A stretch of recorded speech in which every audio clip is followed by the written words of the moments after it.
O tema da mensagem de hoje é 7 atitudes práticas de quem espera em Deus. Pergunta a pessoa que está aí do seu lado: você tem esperado no Senhor? É fácil esperar? Eu acho que nem mulher grávida, quando já é o terceiro ou quarto filho, já está acostumado a dar à luz, né? Vamos dizer assim. É sempre uma novidade de vida, é sempre uma diferença, porque esperar não é fácil. Esperar para resolver uma situação ruim é complicado. Esperar quando gera ansiedade, que você precisa ter um resultado bom, também não é fácil. E esperar em Deus, que você não sabe que dia e nem que hora que vai acontecer. Mas nós fomos formados para esperar. E o salmista Davi é muito claro, no Salmo 27, versículo 14, ele diz assim: espera no Senhor, anima-te, e Ele fortalecerá o teu coração. Espera, pois, no Senhor. Vamos ler todos juntos? Você vai ler e vai declarar isso para a tua vida, ok? Eu não sei o que você está esperando de Deus, mas o Senhor te diz: espera, porque eu te alcançarei. Você pode repetir isso? Espera no Senhor, anima-te, e Ele fortalecerá o teu coração. Espera, pois, no Senhor. Feche os teus olhos. Eterno Deus e Pai, queremos ouvir a Tua voz neste momento, Senhor, a voz do Teu Espírito, e declarar que nada pode impedir o agir do Todo-Poderoso. Pai amado e Pai santo, repreende agora tudo aquilo que rouba a palavra, tudo aquilo, Senhor, que rouba o entendimento que queremos ter contigo. Coloca por terra todo o mal e nos abençoa em nome de Jesus. Amém.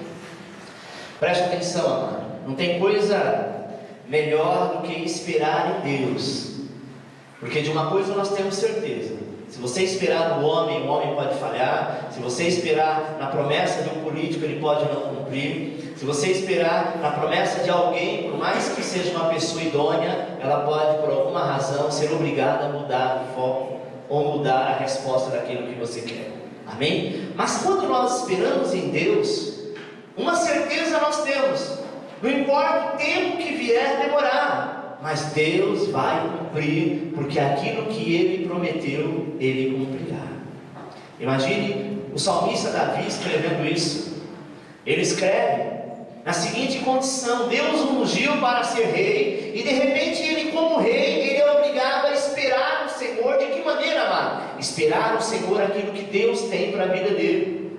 Mas como que Deus te unge? Deus te dá um cargo, Deus te dá uma situação e te diz assim: olha, a partir de hoje você vai assumir esta empresa, você vai assumir o governo deste país, você vai assumir esta situação, e de repente tem alguém lá no teu lugar.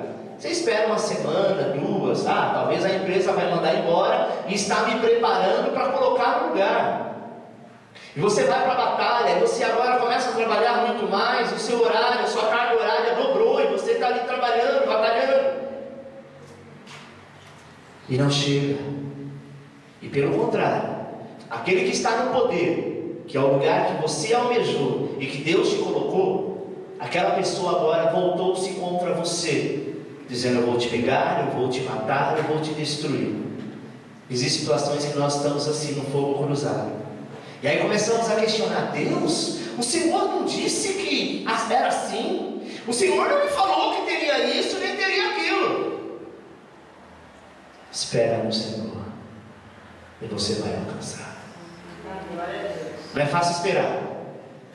Não é fácil dizer para a tua alma, como o salmista diz: acalma minha alma, acalma-te, para de ficar apressado, porque o Senhor te fortalecerá. É difícil a gente falar para nós mesmos, porque parece que a nossa voz, ela não tem um poder, sabe, de transformação. Às vezes nós queríamos ouvir isso de alguém, mas alguém que não nos conhece.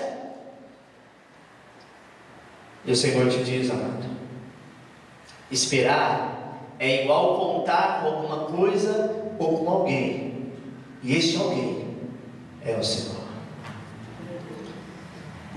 Pastor, eu tenho esperado já há alguns anos, alguns meses, alguns dias, E quando o Senhor falou comigo, quando essa pessoa me prometeu, disse que era semana passada, era para ontem.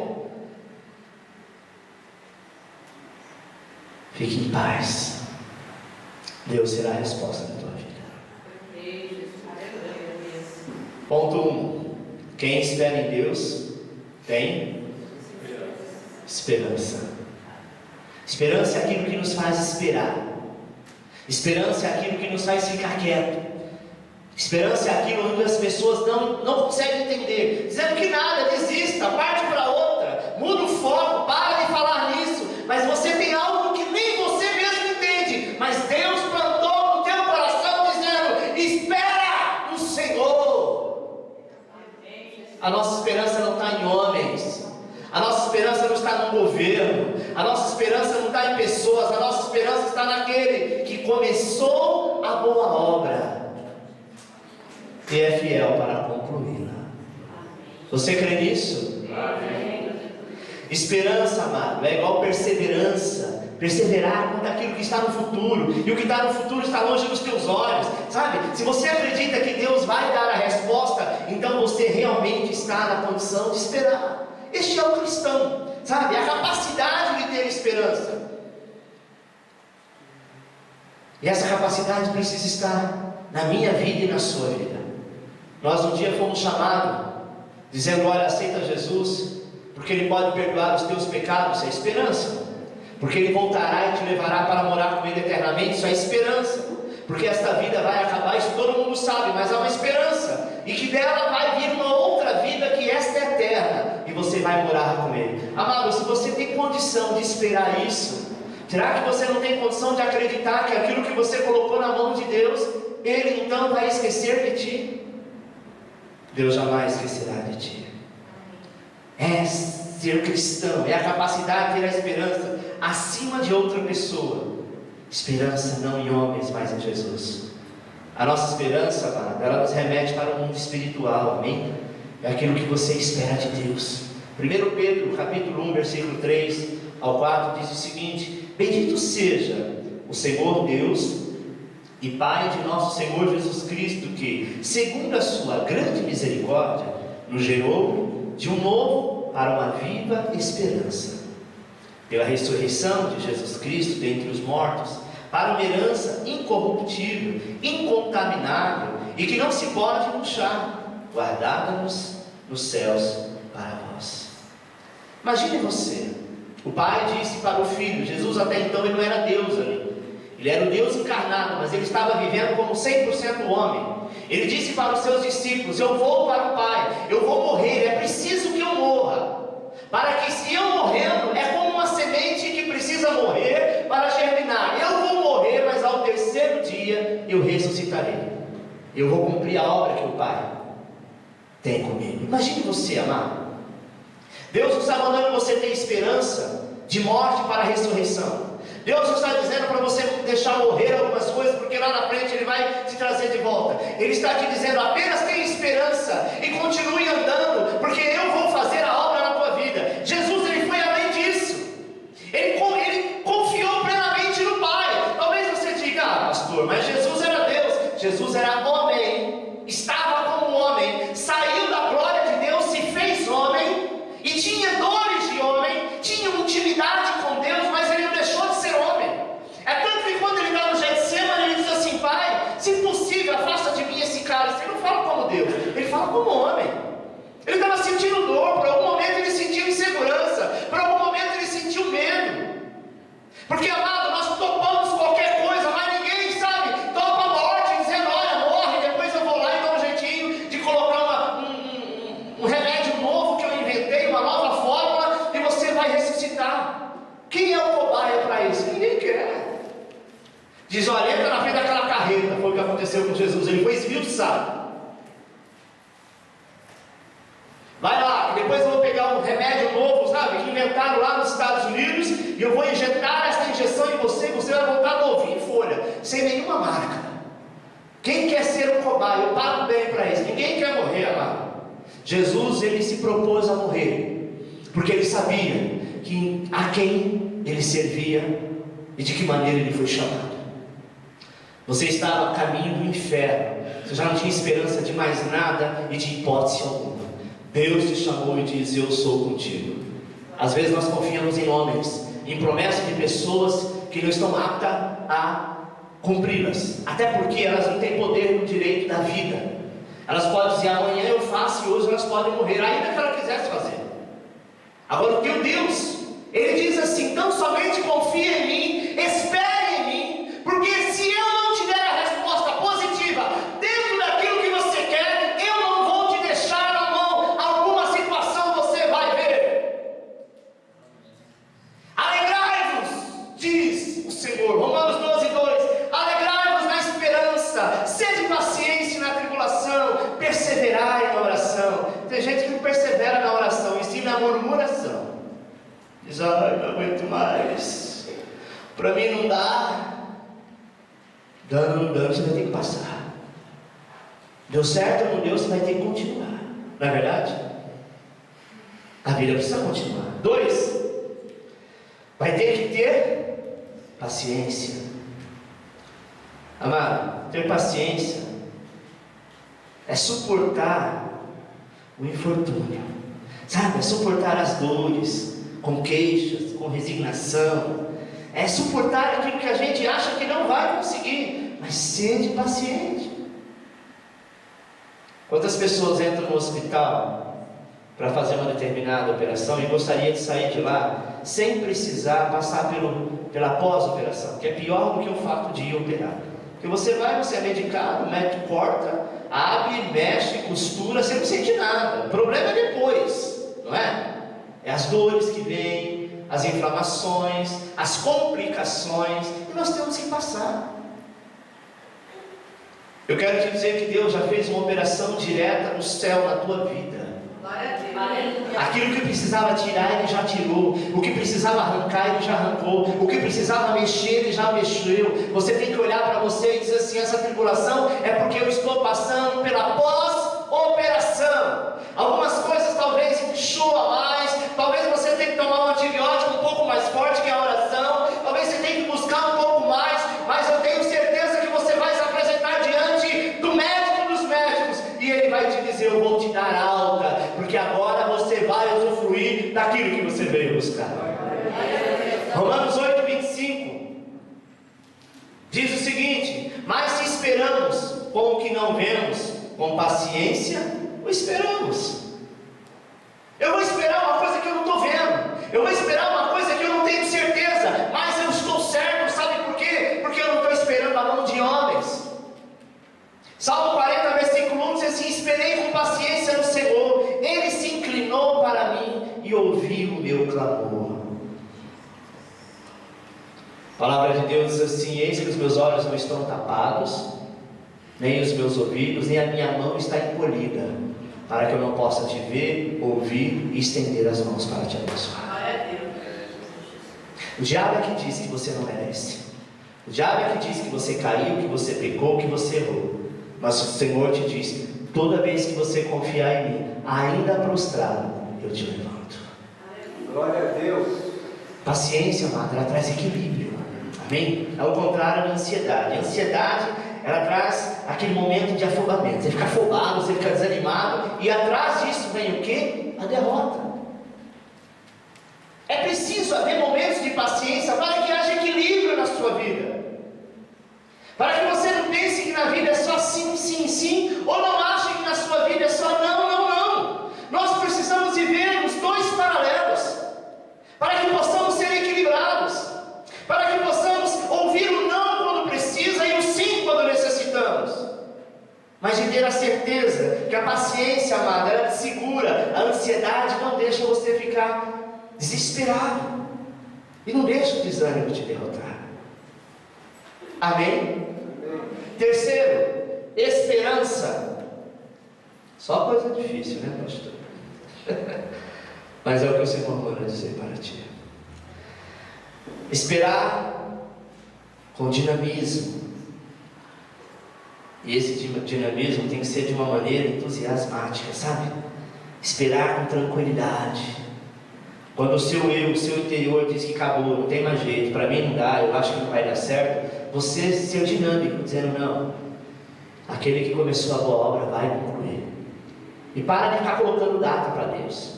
Para de dizer, não, Senhor, se não for até amanhã eu vou desistir.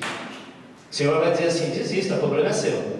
Se você desistir, você volta para o final da fila. Se você tiver paciência e ficar parando de colocar data, você não sabe.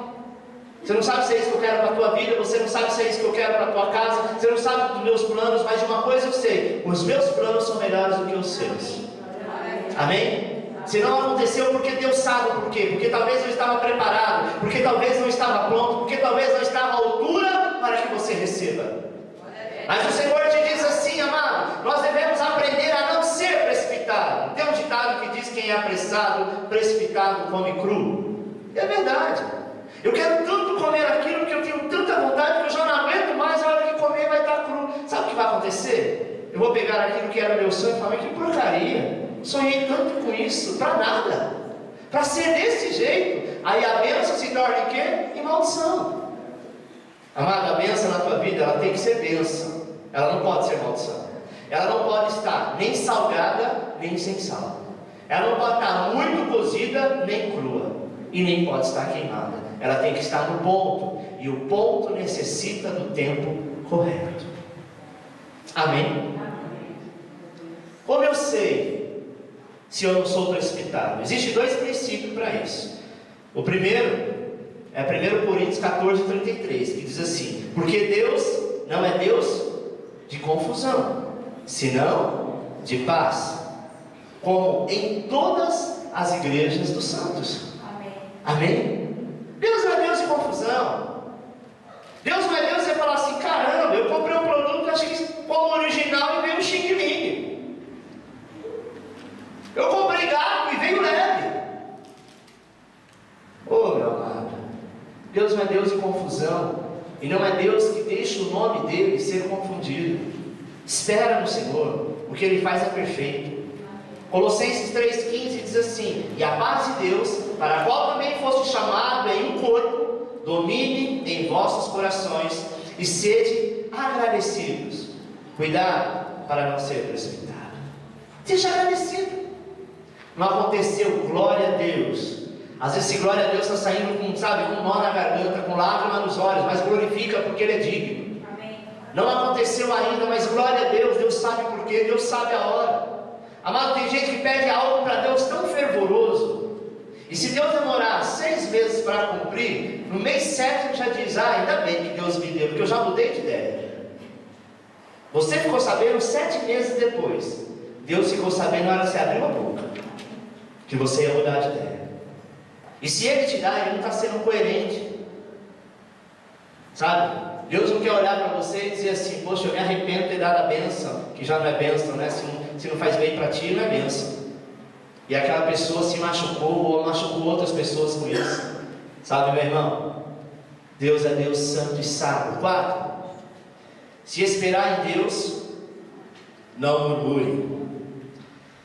A murmuração, ela foi o pecado que Israel cometeu e que fez ele cair no deserto. Vire para o teu irmão e diz assim: toda vez que você murmurar, Deus te colocará no deserto. Porque esta é a porta do deserto. Amém? Como chama a porta do deserto? Murmuração. Sabe o que é murmurar? É aquela pessoa que fica igual aqueles velhos ranzinhos, reclamando, murmurando.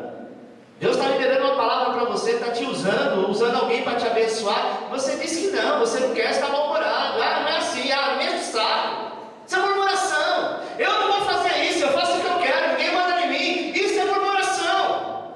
A ordem de Deus é vá por aqui, você diz, eu vou por aqui, acabou, ninguém manda em mim. Eu sou homem, sou adulto, sou pai de família, não sou criança. E o Senhor te diz, então, neste momento você está abrindo a porta que eu tanto tranquei do deserto.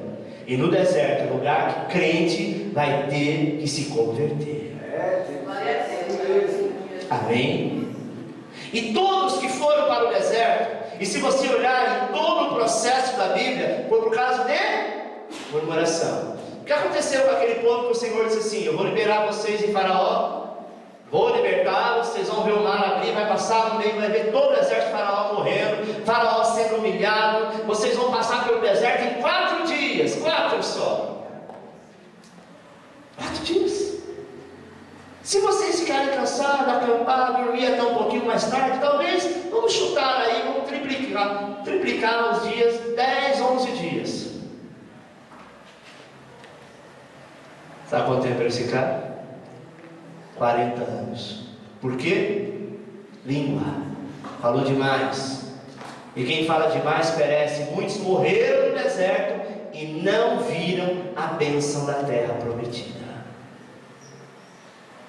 Vira para o teu irmão e diz assim: Deus tem terra prometida para ti. Mas vigia a tua língua. Amém? A língua, amado, na murmuração, ela é uma chave. Tem uma chave que o pessoal chama de, acho que é bicha, não é? Que abre qualquer coisa. Como que ela é, né? Normalmente ela é fininha, assim, não tem muita... É igual uma língua. É aquela linguinha, sabe? Que sabe tudo quanto é porta. E no mundo espiritual ela só abre porta ruim. Só que a chave da porta do deserto, ela só abre do lado de fora. E só quem está do lado de fora do deserto é que pode abrir. É igual a porta do coração. Ela tem a maçaneta só para o lado de dentro. Por isso que Jesus disse: estou à porta e bato. Se você abrir, porque você tem o poder da chave, eu entrarei. Se você não abrir, eu não vou entrar. A língua, ela abre a chave. É a chave que abre a porta do deserto para você entrar. Uma vez que você entrou, amado, enquanto não se converter, enquanto não for esmiuçado, enquanto o sol quente não escaldar, sabe, os seus miolos, e você verdadeiramente reconhecer que Deus é o Senhor, e que a murmuração não pode fazer parte da tua vida, porque você não foi chamado mais para murmurar. Você levantou a mão, e quando você levantou a mão, você disse assim: Jesus, eu te aceito, segura na minha mão, agora eu vou fazer aquilo que tu queres que eu faça. Não vivo mais eu, mas o Senhor vive em mim. Você fez uma aliança. E quando você está, sabe, puxando o teu braço, dizendo: não, deixa que eu ando sozinho, Ele deixa. Mas para que você não morra, Ele te põe lá no deserto. E aí é só você e Ele. O pecado de Israel foi a murmuração, amado. Não reclame, Deus está no controle de todas as coisas. Você está passando exatamente por aquilo que você precisa passar. Você precisa viver. Isso talvez em algumas situações é para o teu crescimento. Nem sempre é para ferir, nem sempre é para machucar. Às vezes é para o teu crescimento. É para que você tenha experiência de amanhã depois se abençoar outras pessoas. A gente só pode dar aquilo que recebeu. Você só pode exemplificar daquilo que você passou, daquilo que você viu. Amém? Quem está em Deus, amado, tem que controlar essa ansiedade, sabe? Exagerada. Fechar a boca. Abra só para glorificar e orar. Do resto, é melhor ficar calado. A ansiedade, ela produz um impacto no cérebro. E ela traz deformações que envenenam o seu pensamento, inibe o seu raciocínio. Sabe, você fica totalmente conturbado. 1 Pedro 5,7 diz: lançando sobre Ele toda a vossa ansiedade, porque Ele tem cuidado de vós. Lança sobre Ele. Senhor, a minha ansiedade é essa, eu não consigo dormir, fico de um lado do outro, na cama rolando, eu coloco em Ti agora, eu vou dormir, eu não quero mais pensar nisso, porque até agora eu não resolvi, não achei uma porta, não achei a chave, não achei a saída, então agora está em Tuas mãos. Entrega, confia, lança sobre Ele. Amém? Se você não convidar o Senhor, amado, não tem como Ele mudar a história. 5. Aprender a ter fé. Talvez você pergunte para você mesmo: será que eu tenho fé? Fé é quando nós temos a certeza que Deus tem um poder e o poder de transformação para mudar tudo, para ter a solução de todas as coisas. 1 João capítulo 5, versículo 4 diz o seguinte: porque todo que é nascido de Deus vence o mundo, e esta é a vitória de quem vence o mundo, a nossa fé. Você não nasceu de Buda, nem de Aparecida, nem de São Jorge. Você não nasceu da Cidinha. Você nasceu do Rei dos Reis, do Senhor dos Senhores. Você é nascido daquele que criou céus e terra. Você é nascido para ter fé, para andar por fé, para andar por certeza. Ainda que todos dizem não, você tem a fé e a fé pode mudar a história. Ainda que a medicina diz não tem cura, a tua fé pode trazer a cura. Ainda que o juiz diz não tem jeito, a tua fé pode mudar a história, porque fé não se explica, se vive. Marcos 9:23 diz assim: e Jesus lhe disse: se tu podes crer, tudo é possível ao que crer. Aleluia. Ele poderia dizer assim: se tu quiseres crer, mas ele não diz se tu quiseres, ele diz se tu podes crer, se tu desejar crer. Senhor, eu posso. Certa vez chegou um leproso diante de Jesus e disse assim: Senhor, eu sei que se tu quiseres, o Senhor pode me curar. Sabe o que Jesus disse para ele? Diz: eu posso e eu quero que seja curado. Deus pode, Deus quer, mas Ele quer que você transfira isso para a tua vida, sabe? E essas atitudes é que precisa ser mudada. 6. Quem espera em Deus tem que ter ânimo forte, ser positivo, ser alegre, seguir em frente. Para de ser carrancudo, para de ser mal-humorado. O mau humor, ele acompanha a vida do ser humano, mas não pode ser todo dia, toda hora, o tempo inteiro, sabe? Você precisa ter um ânimo forte. Não deixa de te abalar, não deixa de te abater, porque muitos talvez que torcem contra você vão aplaudir, e isso vai te deixar fraco. Se você quer ficar animado, as injustiças, perdas, decisões, por muitas vezes nos leva à depressão, à angústia, ao choro. A Bíblia fala de Paulo e Silas em Atos 16, que lá naquela prisão eles estavam orando. Eles estavam presos para ser o quê? Condenados e mortos.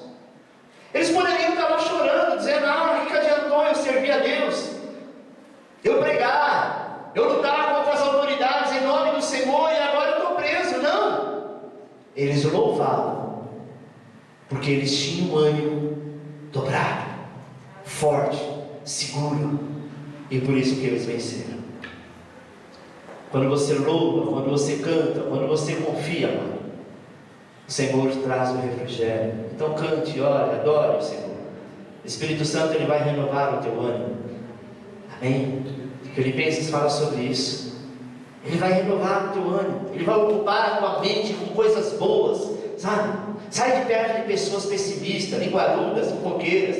É o que mais tem. É pessoas linguaruda, pessimista, fofoqueira, que quer te colocar para baixo. Às vezes é teu parente, às vezes é teu irmão, às vezes é tua esposa, às vezes é teu marido, às vezes é os teus filhos. Sai de perto dessa situação. Precisa abandonar as pessoas. Mas quando começar, você com toda a autoridade dispare, em nome de Jesus.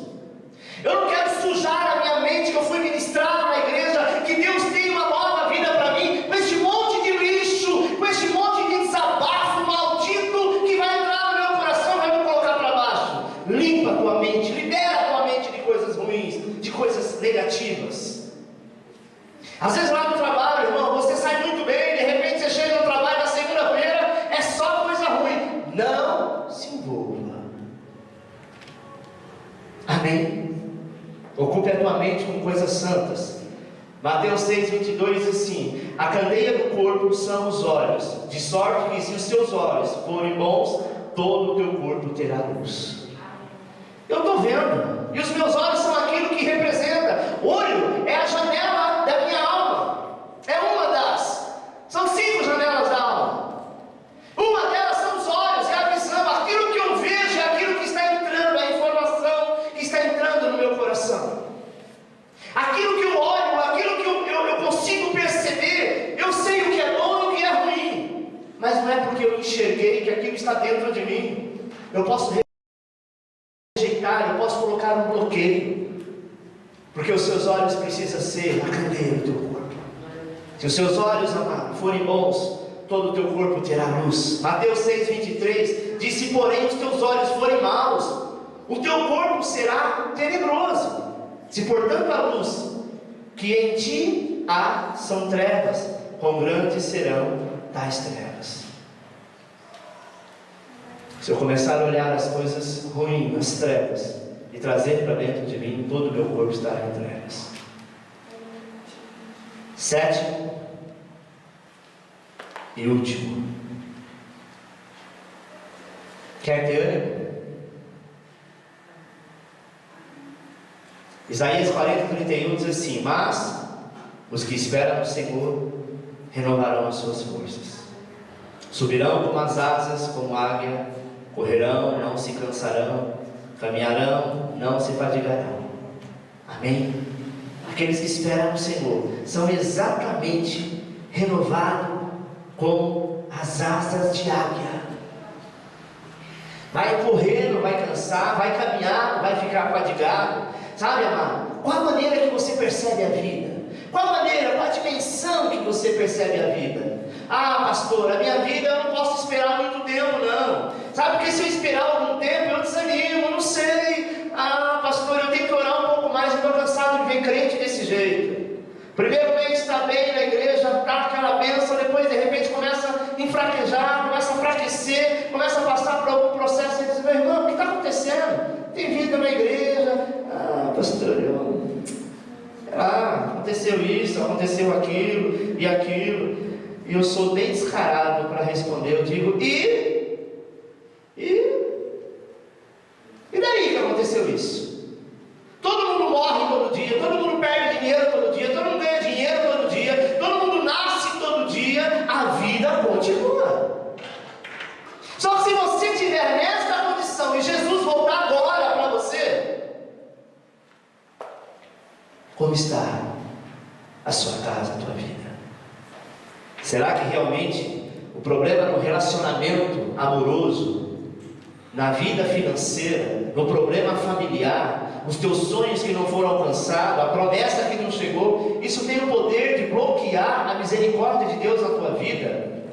Se tiver, meu irmão, você está servindo o Deus errado, porque Ele nunca disse que nesse mundo você não teria aflição. Ele diz: você vai ter aflição, mas tem de bom ânimo, porque eu venci o mundo. Amém?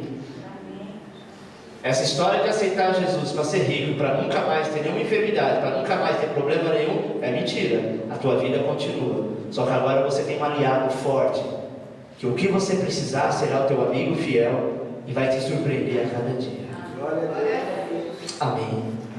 Abraão teve que esperar alguns anos, sabe? Gênesis 12, Romanos 4:18 fala a respeito disso, que ele esperou muitos anos por uma promessa. E a promessa ela se cumpriu, mas no tempo de Deus. Agora que tem gente caindo pelos lados, sabe? Andando para lá e para cá, procurando uma igreja, procura outra. Deus é um só. Se Ele não te abençoar aqui, não vai te abençoar em lugar nenhum. Amém?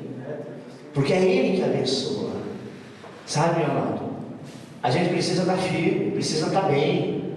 Porque tendo bem, a coisa já não é fácil, imagina no instante. Salmo 27, versículo 14. Mais uma vez o Senhor te diz: espera no Senhor, anima-te, e Ele fortalecerá o teu coração. Espera, pois, no Senhor. Jesus, amado, Ele te sustenta. Talvez a pergunta é: por que, pastor, eu devo esperar em Deus? Salmo 55, versículo 22 diz assim: lança o teu fardo sobre o Senhor, e Ele te susterá. Nunca permitirá que o justo seja abalado. A pergunta é: por que então vale a pena esperar no Senhor? Por que eu tenho que esperar? Será que realmente vale a pena? Sabe por quê? Primeiro, porque o Deus que nós servimos é o Senhor, é o Todo-Poderoso. Por isso que vale a pena, porque Ele é o Senhor. Isaías 43:13 diz o seguinte: eu sou Deus, de hoje em diante ninguém há que possa escapar das minhas mãos. Operando eu, quem impedirá? Salmo 86, versículo 9: todas as nações que fizestes virão e se prostrarão diante de ti, Senhor, e glorificarão o teu nome, porque tu és grande e faz maravilha, porque só tu és Deus. Esse é o motivo por que eu devo esperar. Amém? Uma mãe pode dizer: Senhor, eu sou tua serva, estou grávida, o médico disse que eu tenho que ficar em repouso absoluto, mas eu tenho que trabalhar, eu não sou mulher de ficar deitada, eu não posso fazer nada, então por favor, faz um milagre aí que eu ganhe essa criança em 3 meses. É possível? Ainda que Deus quisesse? É fora da natureza, é fora daquilo que Deus predeterminou para o ser humano. E se vier, amado, vai vir faltando alguma coisa, vai vir um problema. Amém? A mãe não tem que esperar? Tem que esperar. Se ela quer viver uma vida inteira com essa criança perfeita, ela vai ter que repousar, ela vai ter que esperar, ela vai ter que passar pela dor. E determinados remédios a mulher grávida não pode tomar, porque pode prejudicar a criança. E se ela pensar nela, sabe o que vai acontecer? Ela vai tomar aquele remédio, se livra daquela dor, daquela noite, ela dorme em paz, mas quando a criança nascer pode ter um problema, que nunca mais ela vai dormir em paz, por saber que o momento que era para esperar, ela não esperou, e o que aconteceu gerou uma maldição. Amém? 2. Porque Ele é Pai. 1 Pedro 5,7 diz o quê? Que Ele cuida de nós. 1 João 4,8 diz que Ele é o quê? Deus é amor. Mateus 7,9 diz o quê? Que Ele tem o melhor para nós. Isaías 49,15 diz o quê? Que Ele nos conhece. Então Deus cuida de você, Deus é amor, tem o melhor para a tua vida, e é Ele que te conhece. Terceiro, Deus é fiel. 2 Timóteo 12,13: se somos infiéis, Ele permanece fiel. Amém? Diante dos seus problemas, amado, Davi, ele ergueu a sua voz, e quando ele ergue a sua voz, ele diz assim em 1 Samuel 34, ele ergue a sua voz e ele chora. Em Samuel 35, se angustiou. Perdão. Em 36, ele se reanimou no Senhor seu Deus. E 38, ele consultou o Senhor. Preste atenção. Diante dos seus problemas, Davi, ele ergue a sua voz. A primeira coisa que ele faz é chorar. Pastor, eu como crente devo chorar? Por favor. Quando você chora diante do Senhor, Deus limpa tudo aquilo que está dentro do seu interior. Deus muda a sua história. Deus enxuga as tuas lágrimas. Sabe, quando você se angustia e você coloca diante do Senhor, Ele tira esta angústia. E quando você passa por tudo isso, o Senhor vai te reanimar. E depois de tudo isso, amado, consulte a Deus e diz: até aqui eu fiz errado, mas o que eu devo fazer agora? Ele vai te caminhar pelo caminho correto. Eu creio que Deus está cuidando de mim, está cuidando de você também. Amém? Aplauda o Senhor.